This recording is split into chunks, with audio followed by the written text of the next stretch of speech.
I called this press conference to update the community of the events surrounding the homicide of Gotham Kevin Kugathison, aged 19 years, and several stabbings that occurred in the downtown area on Saturday, October 19, 2013. This event does not appear to be random and was between two groups of young men who engaged in a fight at the corner of Police and University. Although not all members of the groups knew each other, several did. Those who were injured were also perpetrators of violence against others. The fight escalated when weapons were drawn. The majority of the members of each group reside in Windsor.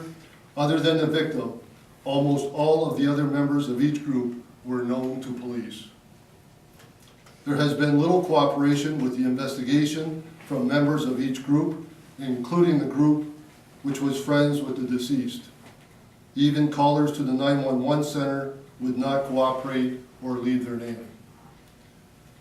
Although the first call was received by the E911 center at 2:08:58 seconds from 911 callers, I can tell you now that patrol officers were already on scene, responding to being flagged down by witnesses as the assault was ongoing.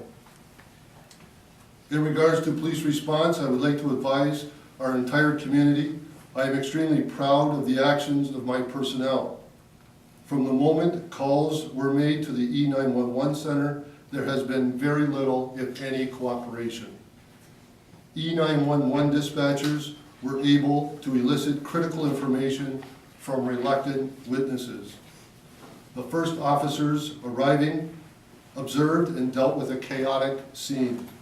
With the fight still ongoing, they were able to render first aid, secure critical evidence, and identify and stop those involved. Detectives and other investigative personnel have worked around the clock since the incident and have made extraordinary progress in the case, notwithstanding the lack of cooperation from all involved. Despite the valiant efforts of police, EMS, and medical staff, Mr. Kugathasan died from his injuries. In relation to other concerns raised, this event is not consistent or representative of the type of calls for service the Windsor Police Service normally receives. It was more violent, had a greater number of combatants and weapons. I have been at this as an officer for 29 years, and this event challenges my memory to recall something even remotely similar.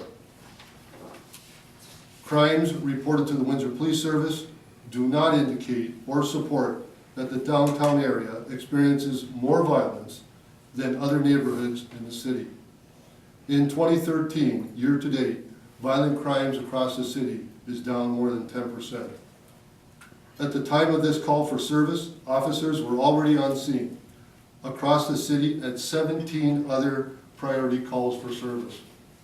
9 of these calls were in the downtown area. In spite of this, 6 officers and a supervisor were on scene as the event was unfolding, and with many more to follow shortly thereafter.